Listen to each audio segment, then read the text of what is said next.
Hello, learners. I, Dr. Ritu Gupta, will be taking you through with your next topic in economics for secondary level under BOSSE syllabus.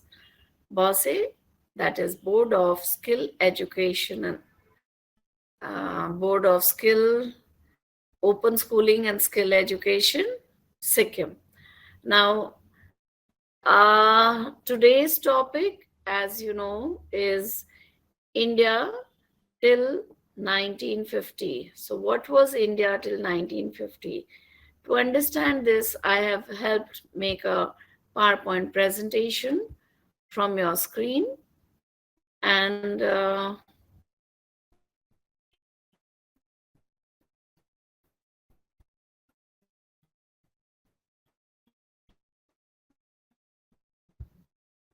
this will help you understand your lesson for today much better, as I am going to start the slideshow for you from the first slide onwards. You can see Board of Open Schooling and Skill Education Sikkim brings to you your senior secondary economics class, and today's session topic is So the session topic is lesson 14, Indian economy before 1950. It is a lesson under secondary economics syllabus. I repeat, as brought to you by BOSSE, Board of Skill and Open Schooling Sikkim Education. At the end of this lesson, you will be able to get familiar with the economic background of India, relate the historical facts with other countries' economic development, instill a sense of pride in India by highlighting its richness in the earlier times, know how the Indian economy was exploited by the British, understand how the British rule exploited the Indian economy in different ways, appreciate the multi-dimensional fronts on which India would have to develop to overcome the scars of colonization. That was my alarm again for today's class. Now, the progress of India since times immemorial can be divided into three periods. Ancient India, 3 BCE to 500 CE, medieval India, 3rd to 18th century, and British rule, 1757 to 1947. As we all know, 1757 was the Battle of Plassey, which firmly established British rule over India. What was it like in ancient Indian economy? As you can see, ancient Indian economy is known for its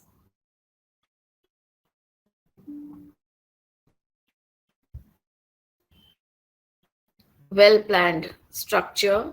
I'll show you some images that I have downloaded from the internet for you.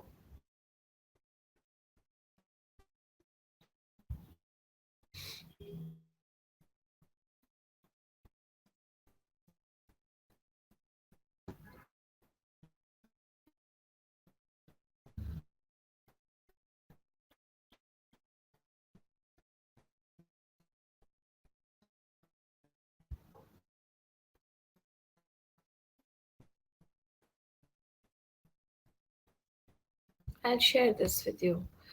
Let us first look at ancient Harappa. See how the ancient civilizations were so well developed. They were like proper colonies, towns.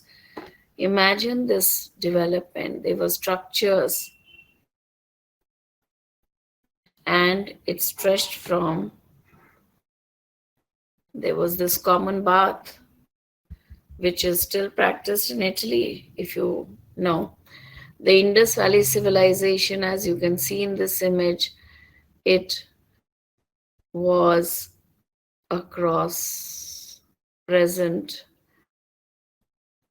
Pakistan and Gujarat, Rajasthan, present, it was so well developed.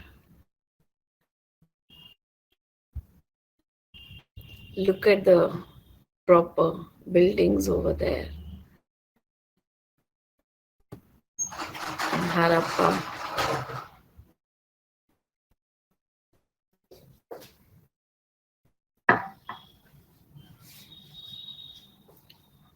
Look at this proper houses being built.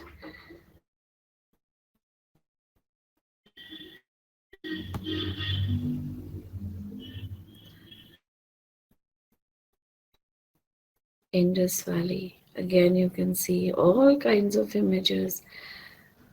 Look at the spread of Harappa, the structures they built, Mohenjo-daro. It's beautiful and so well planned at that time also.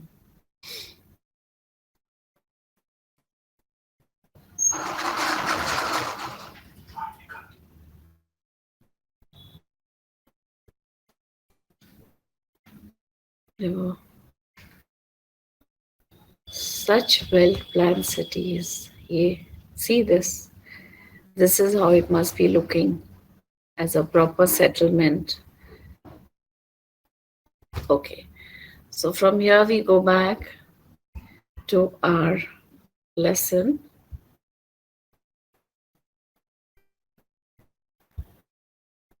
And I go back to the PPT that I was sharing with you, which is description of the ancient Indian economy. So let us first go through the social structure. Ancient Indian society was stratified into varnas or castes based on occupation. The four main varnas, which we know today also, were the Brahmins, the Kshatriyas, the Vaishyas, and Shudras. Within each varna, there were further subdivisions based on specific occupations and duties.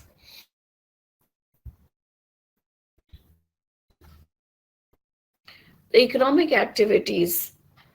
Agriculture was the primary economic activity, with farmers cultivating crops such as rice, wheat, barley, and sugarcane.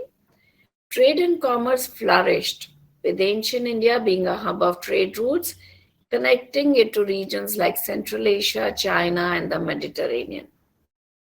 Crafts and industries, including pottery, textiles, metalwork, and jewelry making, were highly developed.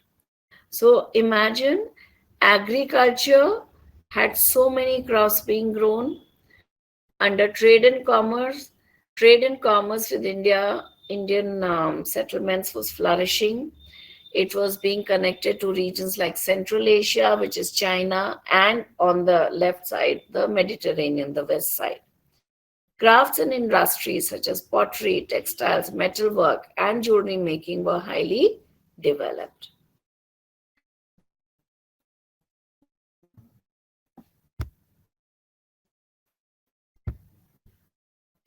Trade and commerce. Trade was facilitated by the existence of well established trade routes, including the Silk Road and maritime routes. Indian goods such as spices, textiles, and precious stones were highly sought after in foreign markets. Such was India's fame and name. Urbanization. What is urbanization? When we settle in well planned areas which have all the facilities. So, ancient India had several well planned cities such as Mohenjo-daro and Harappa in the Indus Valley civilization, which was center of trade and commerce. What about education and literature?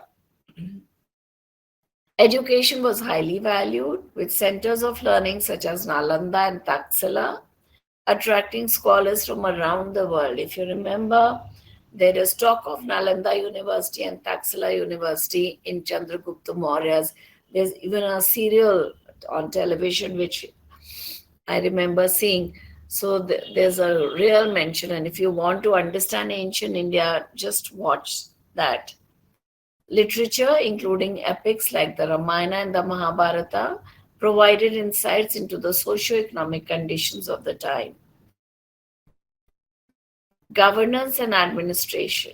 Ancient India was ruled by various dynasties and empires, each with its own administrative system and policies. Rulers played a crucial role in promoting trade, agriculture, and cultural exchanges. As we know through Ramayana, Mahabharata, and other stories, that ancient India was very rich and powerful, and and it had a well developed system of trade and commerce. Around 350 BCE, the Mauryan Empire was established, and the Mauryan Empire and its allies provided political unification, military might, stability, and economic prosperity. The Tamil Empire in the south also was very prosperous and got unified under the king.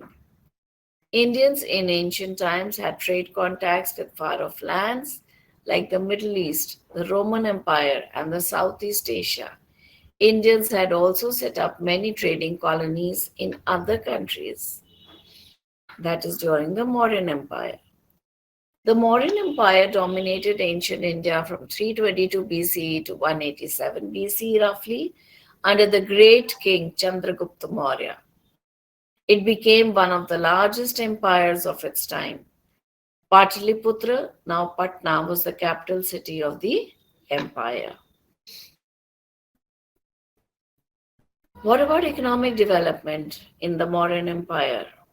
Economic development was at its peak. The Mauryan Empire was one of the most populous empires. It had an estimated population of more than 55 million. External and internal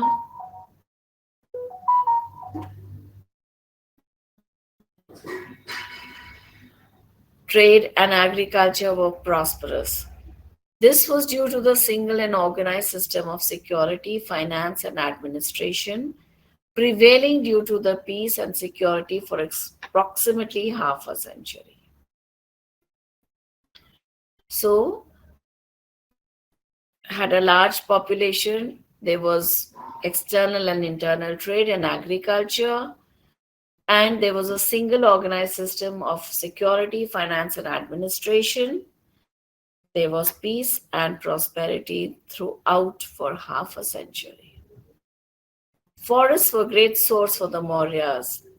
They kept elephants which were used in warfare, and so the elephants were trained to fight in warfare. Exotic foods, silk goods, spices, and textiles were exported. The exchange of technology and scientific knowledge with West Asia and Europe further enriched the empire. Besides, the Mauryan Empire provided religious transformation, expansion of knowledge and sciences, and social harmony for a long period. Edicts of Ashoka and the Arthashastra, the main sources of written records of these times. Arthashastra, economics book written by Chandragupta, the minister advising Chandragupta Maurya. Then came the Gupta age. In ancient India, the rule of the next big empire has been called the Golden Age of India. This was due to the advancement in the field of arts, science, and literature. Around 280 CE, Sri Gupta founded the Gupta Empire in India. The prosperity of India during this period is outstanding. The Gupta ended around 550 CE. So, again, for nearly about 250 years, the Gupta Empire lasted. And then what happened? The medieval age began. Europeans began to trade with India. The Silk Route was established, and there were exchange of goods by Indian traders with Middle East and Europe. This led to many Europeans getting to know India, and as they got to know India, a lot of trade and commerce and exchange took place. It was good, but then it also proved to be a great source of attraction for the hungry Turks. The easy access to India, as well as its rich resources and lack of political unity in the hinterland, led to many successful invasions by various barbaric rulers from Arabia. And this definitely led to the mixing up of cultures. During the medieval period, other religions influenced the Indian ethnic group. The coming to power of the Rajputs marks the beginning of the medieval period as well. From 8th to the 18th century, medieval India is also known as the post-classical era. That is, it is divided into two periods. The early Middle Ages, which lasted from 8th to the 18th century, and the late Middle Ages, which lasted from the 13th to the 18th century. After Harsha's death, the Rajputs gained political supremacy and became well known in North India. Harshvardhan, the king. The Rajputs were known for their courage and chivalry. However, family disputes and strong views of personal pride often led to conflict. The Rajputs weakened each other by constantly fighting with each other. And definitely then other people become more attracted to the land. The rivalry and disagreement between the Rajputs gave much opportunities to foreigners, the Turks, to conquer India. The defeat of Prithviraj Chauhan, the greatest Rajput warrior of his time, by Muhammad Ghori in the Battle of Tarain in 1192 marks a new episode in Indian history. And this is where Europeans started becoming more predominant after the Mughals. However, medieval India was still very well developed. India remained a self-reliant and prosperous economy. Agriculture was encouraged by most rulers as this earned them taxes. Indian handicrafts were known for their fine quality and weaving. Cotton, silk, silverware, precious stonework, and other handicrafts enjoyed a worldwide ready market. Big international trade ports, especially along the southwest coast of India, were made. Indian royals built big temples just like the huge Buddhist monasteries. These became important religious and commercial centers. Indian merchants also built big temples in rural areas. These provided employment to a large number of people in rural areas. Now, why do you think temples and such places of worship are important? Even when we visit Europe or other countries, we are told that we should visit such and such church or cathedral and admire its beauty. But at that time, these buildings or building of these buildings created a lot of employment for people, both in rural as well as urban areas. And they also established the supremacy of the ruling emperors. As a result, we should not just look at them from the religious aspect, but also as uh, buildings of economic importance because they gave an economic push to the society at that time. Many religions coexisted in India at that time. Muslims settled in coastal areas of the Indian Ocean, and Zoroastrians from Iran settled in small Parsi colonies, while the Christians were on the southwestern coast. Jews were already settled in India since ancient times. So, Jews and Indians, Hindus are the ancient religions that have been followed in India. Many towns flourished as pilgrimage centers. Many languages developed as written and spoken philosophy were recorded. And the most important, the Vedas emerged as the most sacred manuscripts in the Sanskrit language. Please find out in which year the Vedas were written.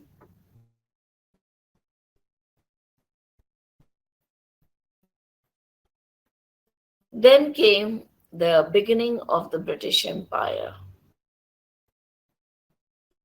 The British East India Company was formed in 1999, in 1599, under a special charter issued by Queen Elizabeth in 1600 AD.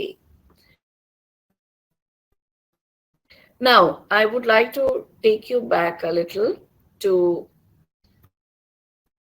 revising what we have done so far so that it's clearer to you.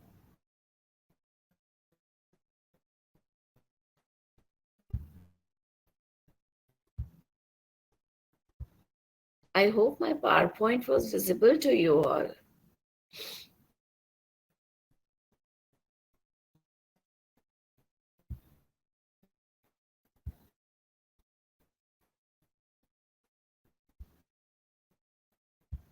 I had also downloaded some historical monuments of medieval India.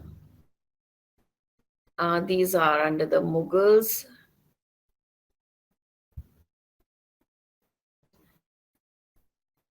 Karnataka,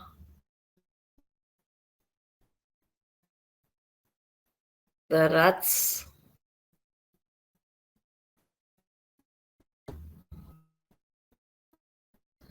look at this.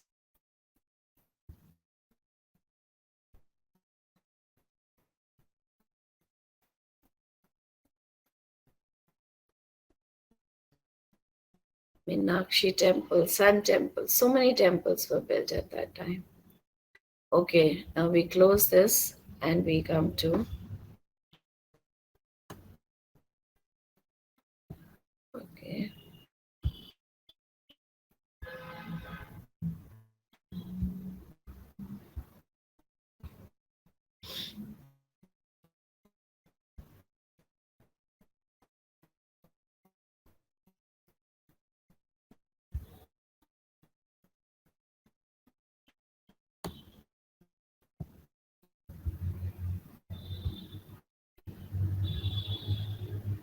I will now share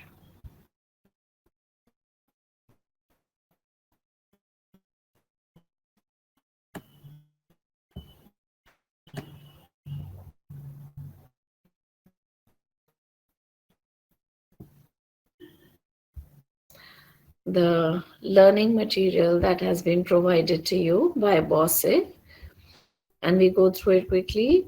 History of Indian Economic Development is the module, and under it you are doing Indian economy before 1950, lesson 14. And we've done all these understanding Indian economy before 1925, economic development in the ancient India. We call it the Vedic Age, the Mauryan Empire, Ashoka's pillar, Ashok's thumb. Okay, what is common between Dholavira, Harappa, Mohenjo-daro, Lothal, and Rani Khera? They are all settlements during Indus Valley civilization. They were advanced civilizations. Find out which statement is not true regarding the Vedic age. Vedas were written, there was practice of agriculture, there was little economic and social. Ayurveda was practiced. There was little economic and social progress. The Vedas were written in 1600 BC. BC? What one thing tells us about the advanced life during the Indus Valley civilization? Common bath, huge baths give two aspects during modern empire which reveal economic prosperity. Gold coins and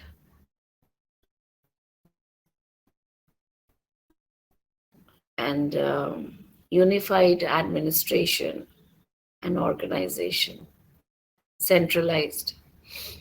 Now, socio-economic development in medieval India, we come to how in Europe Christianity and Islam spread, the authority and scope of the Pope and the Church increased, uh, and this encouraged Europeans to travel towards Asia. Europeans began to trade with India, Silk Route was established. So it was a middle period which was responsible for intermingling of cultures. There was the great King Harshvardhan, the Rajputs, economic development under medieval India. We've just now done this. And there is a quote I want to still read out to you, even though it's there in your learning material. India had gradually declined in civilization from the date of Alexander's invasion.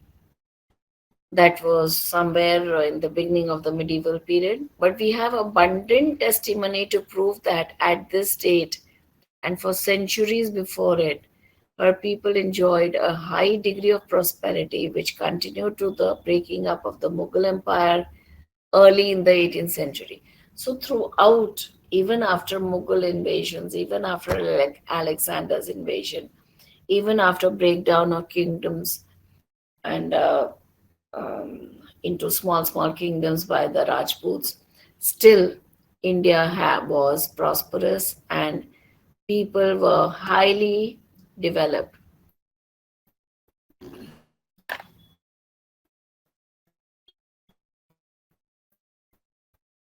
But till the coming in of the East India Company. While India had a rich and recorded history going back 25,000 years to the Indus Valley civilization in Harappa and Mohenjo-daro, Britain had no indigenous written language until the 9th century, almost 3,000 years after India. Then how was it possible for the British to start capturing this huge country and control it for nearly 200 years from 1957 to 1947?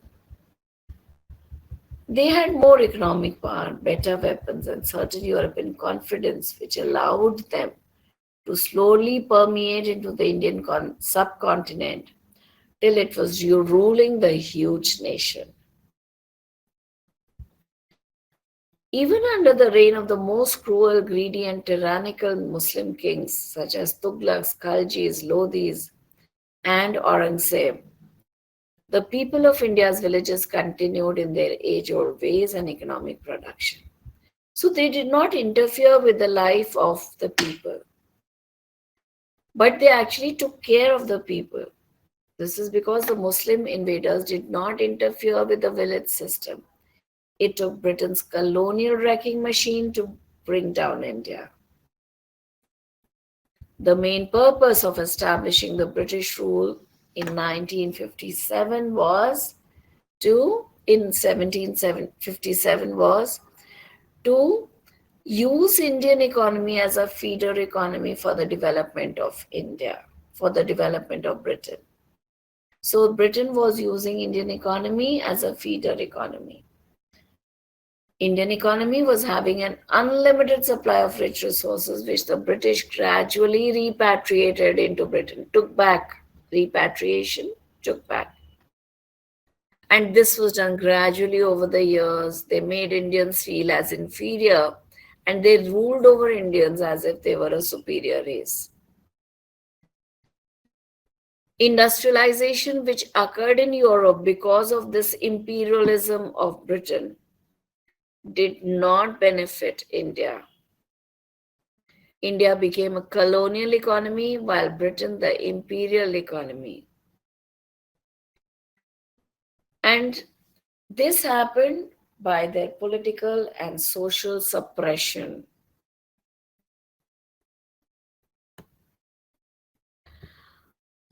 What was the result of this 200 years of colonization of India? We'll get back to it.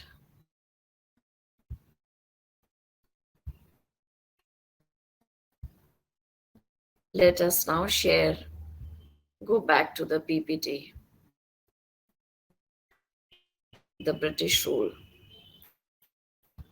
So the British, it seems sometimes, as Indians wish we could get back those 200 years, but history is history. Gradually, the British acquired territories and control over India, and it subverted the Indian economy according to its own needs. The Battle of Plassey, which they won in 1757, laid the foundation for the British Empire in India. With the establishment of British rule in India, a gradual drain of wealth from India began. You go to the British Museum in London and you will know exactly what happened. Gradually, the British acquired, I think it's the repetition of the same slide. Okay, we go back to the document I was sharing with you.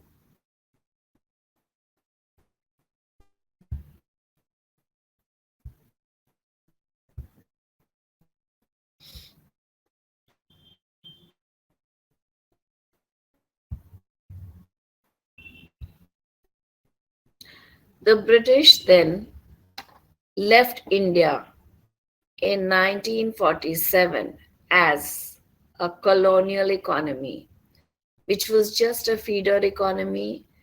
It was growing indigo, tea, and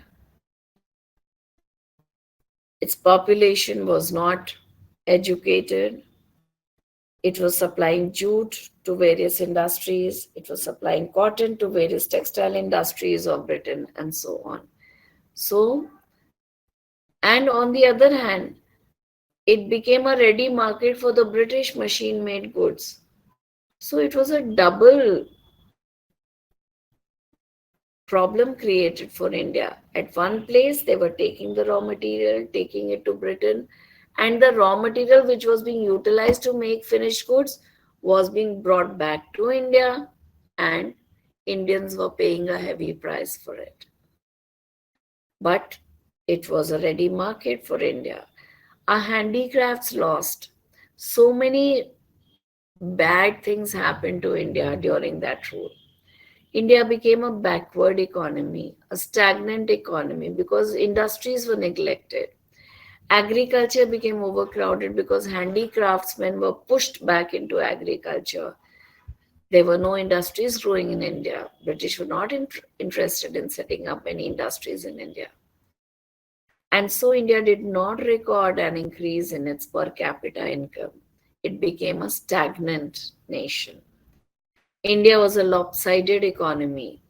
That means there was a very huge agricultural sector. No industries were there because indigenous industries such as handicrafts, cottage and small scale industries, and our own consumer goods industries were neglected. Only a few large scale industries which were having capital invested by the British were developed, such as the railway coach factory. And we all know why Indian Railway was set up by the British. This led to a decline of Indian enterprises, while British entrepreneurs profited and grew. Agriculture was also neglected. There were lack of seeds, fertilizers, irrigation tools, and credit facilities. As a result, famines, many famines affected India during that time. India became a depleted economy because they were taking raw material for which India had to pay heavy export duty. And the finished goods that they were bringing back to India, the Indians were paying import duties. So it was a double whammy of taxation.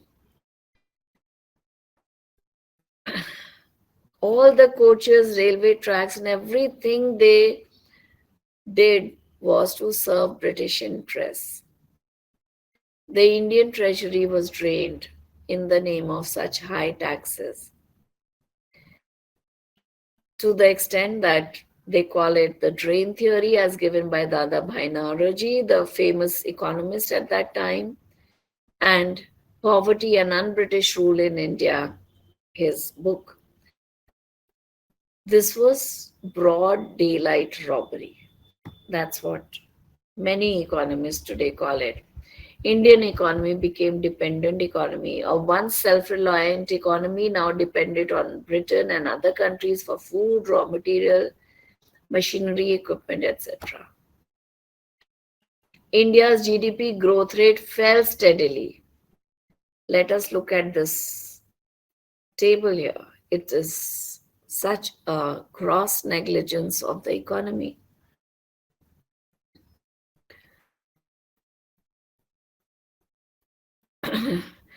Let us come to 1700, okay? 1700, what was the India's GDP per capita? $550.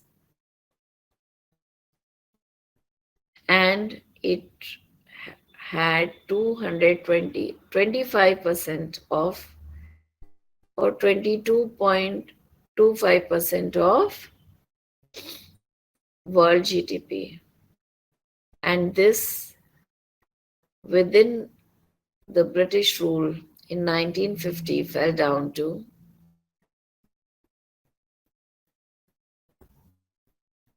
as low as 7.257. What a gross negligence.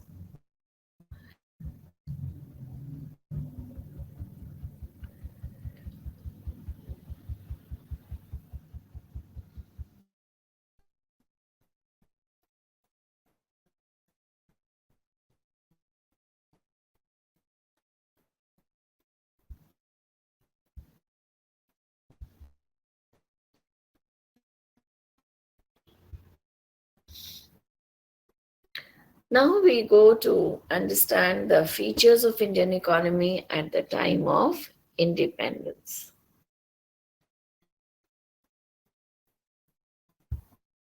What were the features of Indian economy at the time of independence?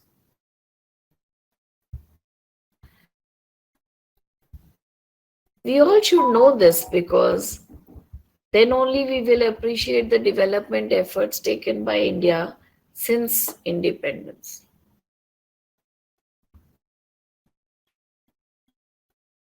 The aim of the British was to exploit the resources of India and take away as much as possible to England. This is the reason why railway lines were laid, the shipping and the ship industry developed, and law and order was formed so they could rule over Indians using their own laws. At the end of the British period, some notable economic features were as follows. Decline of handicraft industry, first and foremost. Before the British came to India, emperors and kings were ruling this land. They promoted the interest of local artisans, carpenters, artists, weavers, etc. However, the king's courts got reduced or curtailed, which these craftsmen were making. With the coming in of the British, the kings were defeated and their kingdoms were taken over, towns were destroyed, and with this was destroyed the handicraft industries. Textile industry was experiencing a great change in production technology. Machines were replacing human labor to produce goods. Producing goods on large scale was becoming easier. Factories were coming up. The British could bring their machine made textiles and sell in India at a cheaper price and also in larger quantities. The British government also made policies to help only the British producers. So Indian textiles suffered just like other Indian handicrafts. The rough handloom cloth was not considered as good as the pure, fine mill cloth brought in by the British. People switched over. And that is why, if you remember, Swadeshi movement by Gandhiji brought back the pride into Indian textiles. He said, we will weave our own clothes, we will not use machine made clothes from Britain. And he, wherever he visited, he lighted a big fire and everybody burnt their clothes and they started weaving their own thread and cloth. So the handloom industry got back its pride. However, such was the state of Indian handicrafts at the time of independence. Cash crops were preferred. England was going to be industrialized, so factories needed raw material, they needed raw cotton, they needed indigo to make prints on textiles. Jute, sugarcane, groundnuts were all in great demand in England as they were all needed in factories there. Since these were all cultivated in India, the British offered money to poor farmers of India to raise these crops so that they could send them to England. And farmers, of course, responded to the money being given to them, little realizing how each one was harming himself and his future generations. So farmers switched from food crops to cash crops, that is, crops grown for sale in the market. As a result, the cash crops led to decline in food crops. So India faced many famines and shortages of food. This was the worst part of the British rule. Frequent occurrences of famines. Famines is a situation wherein many people do not get food to eat and die from hunger and disease. Famines occurred nearly 33 times during the whole British period of 200 years. The most devastating famine, do you recall, was the famine of Bengal in 1943, just 4 years before independence. In this famine, more than 1.5 million people died due to lack of food. What were the reasons for these famines? Of course, switching over to cash crops, bad rainfall, canal system, nothing was developed by the British. And the food grain which was there was exported to Britain for its bread industry, for its soldiers to feed its population. So they were sending food from India to other countries where their soldiers were fighting to capture territories, and Indians died for lack of food. Poor people did not have enough money to purchase food grains from the market because their own land was not being farmed for self sustenance.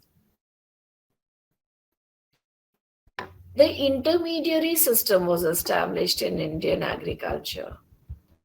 Permanent settlement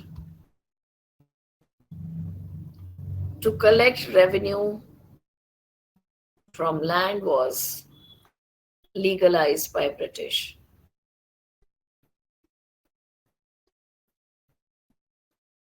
In order to collect revenue, the British appointed zamindars in eastern part of India, Mailwaris or Mahalwari system in western part, and Riyatwari system in South India.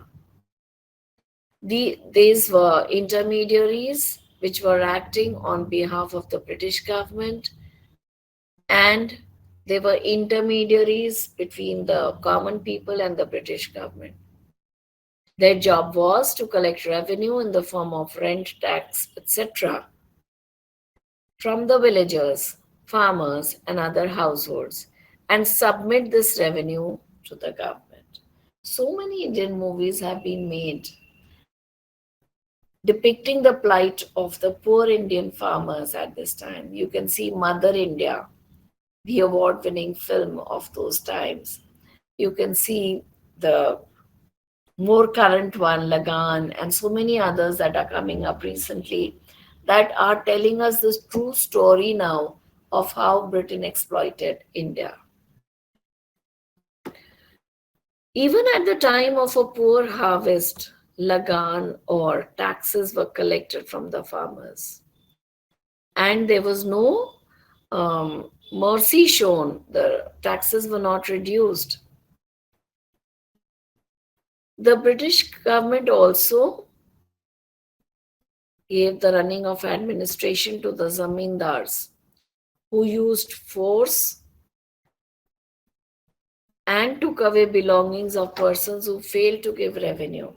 So beautifully depicted in the film Mother India. This way, these intermediaries became rich and powerful as the cost of at the cost of the common man and with the blessings of the British government.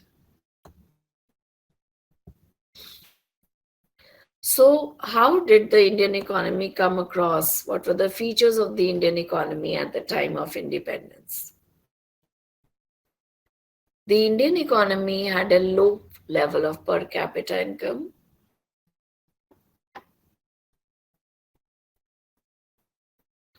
It had a high rate of growth of population, and the rate of growth of per capita income was very low. It was either 0 or 0.5 as calculated by Dadabhai Naoroji from whatever records he could lay his hands on, because the British did not bother to record anything for India.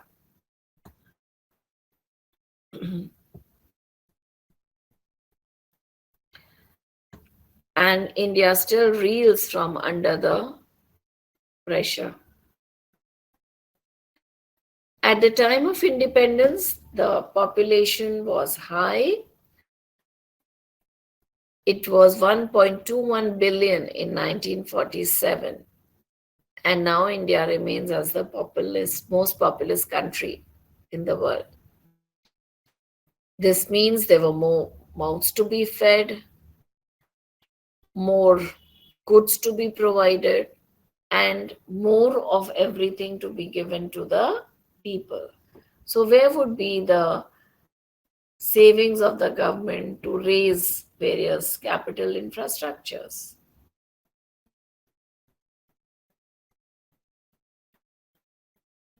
We can say that Uttar Pradesh, the present Uttar Pradesh, Maharashtra, and Bihar were the ones that were the most affected by the British rule, and they continue to remain poor, even Rajasthan, till date.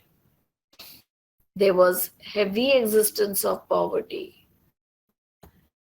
at that time and unemployment because people had no land, they had no other industry to fall back on for employment, and the partition did its own doing.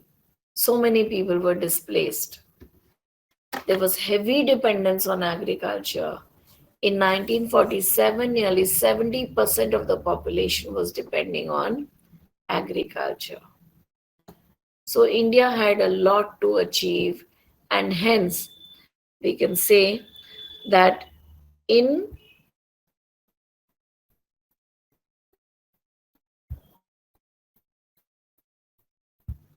1947, India had to plan its way ahead.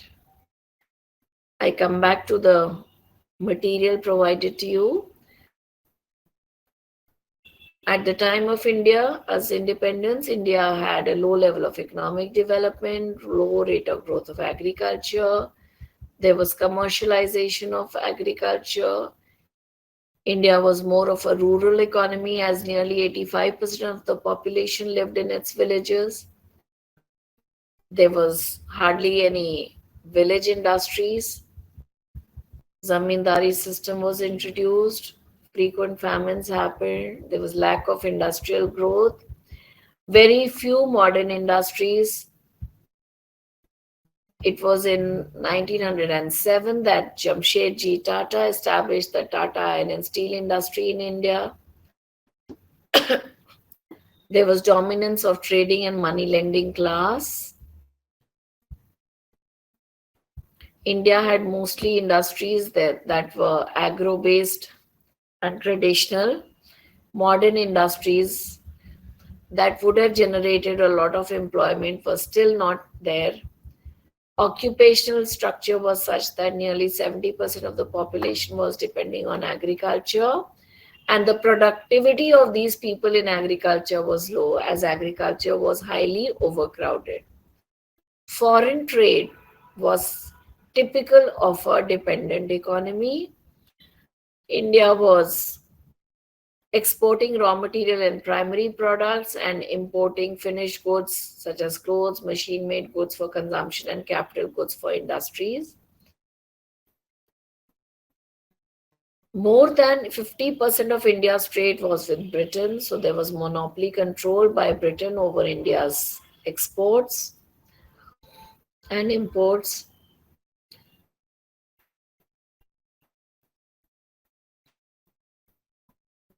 Though there was surplus trade, it was used to fund import offices set up by the British in England rather than getting utilized for growth and development of India.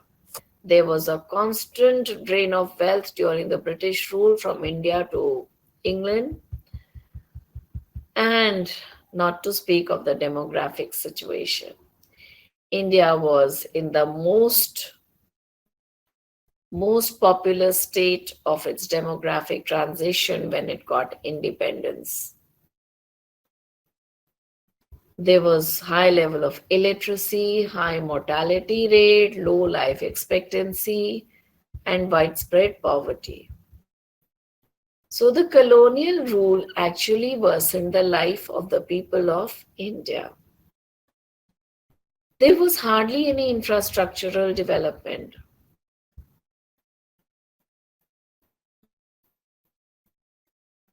Only the railways were developed primarily to serve their own self interest by the British. Air and water transport was only in areas where the colonial interests of the British were satisfied. Posts and telegraphs was developed, but again it was highly inadequate and best served the interests of the colonial rulers. So the above things tell us, or what has ever we have discussed, that at the time of India's independence from the British rule, 200 years of crushing British rule, which we have termed as daylight robbery, drain of wealth from India, the once glorious Indian economy was transformed and degraded into a feeder and colonial economy, backward and stagnant economy marked by a typical lopsided growth of an underdeveloped nation. Not only this, it has also been left as a much depleted and dependent economy, severed by its partition into India and Pakistan. The partition of India was the final blow of the British rule. So, what are the challenges for the Indian economy on the eve of independence? To come out of the vicious cycle of poverty, which is low productivity, low income, low savings, and low capital formation, and hence low income in the next cycle. To overcome the rural economy, 85% of the people lived in rural area. To overcome unemployment and underemployment, to develop better technology, because the technology that the British left was highly backward and in a very, very bad condition was machinery and equipment. There were few entrepreneurs and no incentive to invest. Negligible industrial growth as a result, conditions of living were poor, health, education was not as well developed. And wherever education was promoted by the women of the British rulers, those areas developed faster. But it was highly inadequate and very distorted development. And we still reel under the blows of partition because of our neighbor, which first was just Pakistan, but now it is Bangladesh and Pakistan both. So, the British rule, in a nutshell, left India into in a very bad state of economic development. Any questions? I would like to appreciate and address these questions.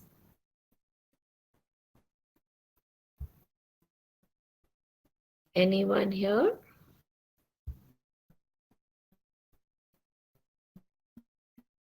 Okay. I think it was a long lesson, and so people are still reeling under the economic degeneration of India during the British rule.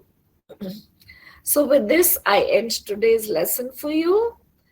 I wish you all this best in economics at the secondary level.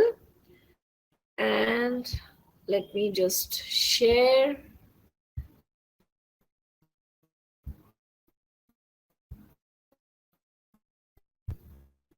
on a note that appeals to most of us. Pictures which help us understand. These are the ills or the features of Indian economy on the eve of independence.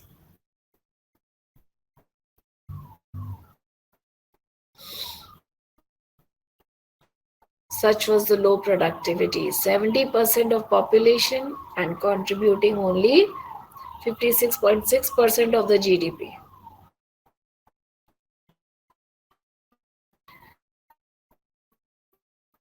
And thank you. Pleasure being with you. And I share my thank you, Dr. Ritu Gupta, signing off for you from secondary economics lesson. Pleasure being with you and helping you address various understandings of this lesson. So see you again with the next phase of economic development of India.